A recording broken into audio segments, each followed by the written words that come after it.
Bon les amis, courte vidéo, je vais essayer de ne pas vous faire une vidéo de 20 minutes, ce sera une critique sans spoilers, je sors à peine à l'instant, vous voyez derrière moi il y a le cinéma, je m'éloigne un petit peu dans la nature, je sors à l'instant de Bad Boys 4, quel énorme kiff, mais vraiment j'étais hilar pendant le film, il y a tout ce qu'il faut.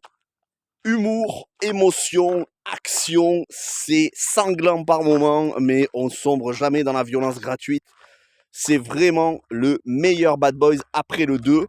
Le 3 qui était sorti en 2019, si je me souviens plus, était vraiment très bon aussi. Et c'est Adil El Arbi et Bilal Fallah, les deux réalisateurs de Bad Boys 3, qui rempilent pour ce Bad Boys 4.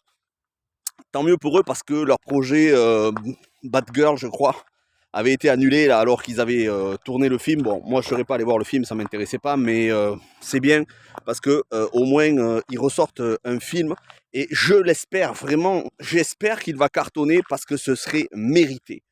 Alors cette fois-ci, c'est Joe Pantoliano. Je suis obligé de spoiler quand même les précédents films.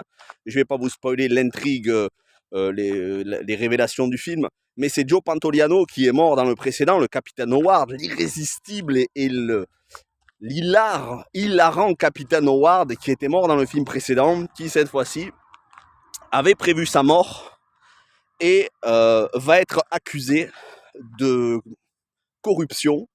Et il avait prévu qu'il serait accusé de corruption, donc il avait mis des preuves de côté pour l'innocenter et en même temps faire tomber ceux qui sont derrière. À travers des vidéos qu'il a mis secrètes et qui se déclenchent pour donner des indices à Mike et à Marcus.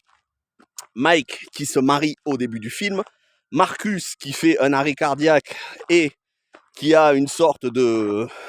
il traverse le tunnel de la mort, il en revient et il se sent invincible. Et le duo entre les deux, l'humour, mais alors, Martin Lawrence, il est déchaîné dans le film. Il est déchaîné du début à la fin. J'ai pleuré de rire à certains moments. Ça fait du bien de voir ça. C'est un blockbuster comme on en avait dans les années 2000. C'est-à-dire dénué de tout militantisme politique, idéologique. Vous allez trouver zéro wokisme ici. S'il y a des gens qui voient du wokisme dans ce film, c'est que vraiment, ils ont l'esprit tordu. Parce que là, il n'y en a pas. On est sur du Bad Boys à la Michael Bay.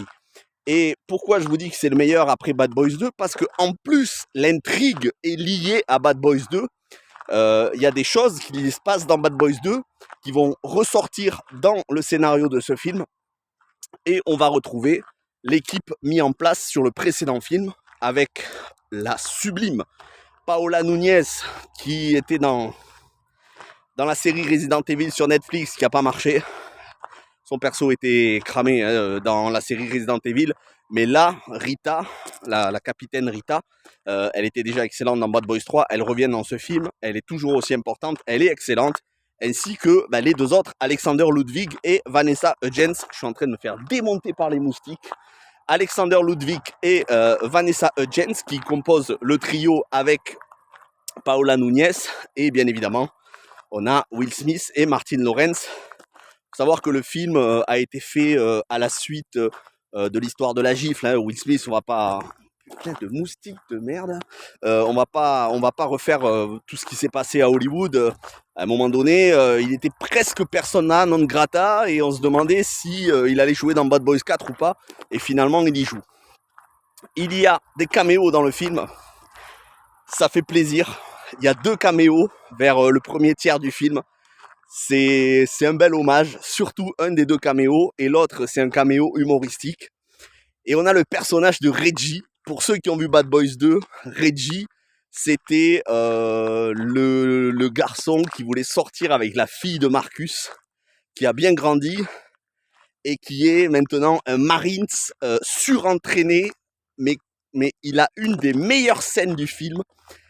C'était exceptionnel. La scène avec Reggie, qui renvoie à Bad Boys 2 et c'est tout le long du film, on va jouer avec ça jusqu'à la fin du film. C'est un véritable hommage à Bad Boys 2. Il y a énormément de références des autres Bad Boys et cette alchimie qu'il y a entre Will Smith et Martin Lawrence, franchement, j'espère vraiment et il y a toutes les raisons qu'il y ait un Bad Boys 5 Et Jacob Scipio, je crois que c'est le nom de l'acteur, qui joue le fils de Marcus, donc issu du film précédent. Et je me fais démonter par les moustiques, c'est un truc de fou. Je vais pas tarder à terminer cette vidéo. Jacob Scipio, donc, qui joue Armando, le fils de Will Smith, là aussi est excellent dans le film. Il a un rôle important.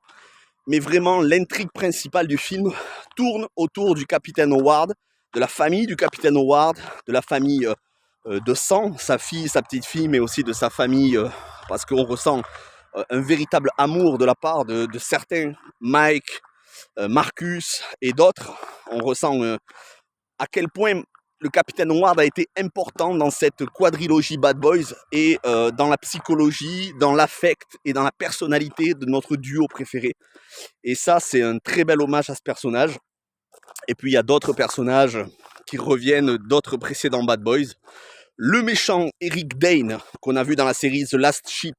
Alors, il a joué dans la série Euphoria, mais moi, Euphoria, je regarde pas. Mais il a joué dans les 5 saisons de The Last Ship. Il est excellent, implacable, brutal. Je vais pas dire flippant, mais c'est une montagne de muscles. Et il est brutal et sans pitié. C'est vraiment un méchant à la hauteur du film. Ça fait un peu moins narcotrafiquant mexicain comme sur le précédent film. Mais cette fois-ci, ça fait... ouais, on est sur un mec qui a pété les plombs. On est sur du méchant, du traître, quoi, du méchant expatriote, traître dans le complot politique et dans la corruption policière. Et le film tourne autour de la corruption policière qui est au cœur du scénario, la complicité entre des politiques américains et les cartels, le narcotrafic. Voilà. Après non plus, il ne faut pas y voir non plus... c'est pas non plus un film pour dénoncer la corruption. Tout ça est un prétexte pour nous donner des scènes d'action bien burnées avec Johan Gruffud qui joue dans le film aussi. Johan Gruffud, ex Mister Fantastic dans Les 4 Fantastiques. Bon, Johan Gruffud, vous connaissez tous. Donc, je n'ai quasiment rien à reprocher au film, si ce n'est peut-être une ou deux scènes un petit peu vulgaires, dont une scène faisant intervenir Tiffany Haddish, habituée des comédies américaines, qui a une scène dans le film un peu vulgaire, mais qui était dispensable. Mais bon, comme ça dure même pas 5 minutes. Sinon, le film, on ne voit pas de longueur. Il dure moins de 2 heures, 1h55. On ne voit pas de longueur du début à la fin. C'est full action, avec de l'humour, sans arrêt, sans arrêt, sans arrêt. Un humour un peu régressif, hein, qui tourne autour de la bouffe, qui tourne autour des blagues un peu racistes, mais enfin racistes entre guillemets. C'est génial. Franchement, ce film était un pur délice. J'étais hilar devant le film. J'ai retrouvé les blockbusters des années 90-2000 qu'on n'a plus aujourd'hui. Ça fait penser à du Flic de Beverly Hills, bien évidemment aux 2 premiers Bad Boys. Il faut vraiment que vous compreniez que c'est rare ce genre de film aujourd'hui, puisque aujourd'hui, l'idéologie, les messages politiques gangrènent le cinéma et les blockbusters hollywoodiens, que ce soit les films de super-héros ou autres. Et un film comme ça, Bad Boys 4, qui est dénué de tout message politique, mais qui n'est là que pour divertir, ben franchement, ça fait du bien. Qu'est-ce que je peux vous dire d'autre ? 0% wokisme, 0% LGBT, 0% féminisme, 0% récupération, qu'on appelle ça là, réappropriation culturelle. Voilà, on est très très loin de tout ce qu'on peut avoir aujourd'hui, de toute cette chiasse qu'on peut avoir nous venant de Hollywood. Donc, allez voir le film. J'espère que ça va être un carton. J'espère qu'on aura un Bad Boys 5. Si c'est d'aussi grande qualité que ces 3 et 4, Bad Boys for Life, le 3 et Bad Boys Ride or Die, ce 4, eh bien qu'on nous donne un 5, moi je signe direct et j'irai le voir. Je vais arrêter là la critique, juste je rajouterai que les chansons sont excellentes, restez jusqu'à la fin de générique, les chansons sont vraiment bonnes. Voilà, je vais m'arrêter là parce que je commence à me faire piquer sans arrêt par les moustiques et en plus la nuit tombe, donc il faut encore que je rentre chez moi. Merci d'avoir regardé cette vidéo. Putain de moustiques, si vous verrez la taille des moustiques, c'est un truc de fou. C'est des moustiques tigres. Enfin, bref. Ce week-end, je mettrai une vidéo pour les membres soutiens sur les rentrées DVD, jeux vidéo du mois de mai. Et hier, je vous ai mis pour tout le monde en public les rentrées DVD et jeux vidéo du mois de mars. Donc vous avez de quoi faire. Et durant tout le mois, il y aura des adaptations de jeux vidéo. Merci d'avoir regardé cette vidéo. Passez une bonne soirée. Portez-vous bien. Ciao tout le monde.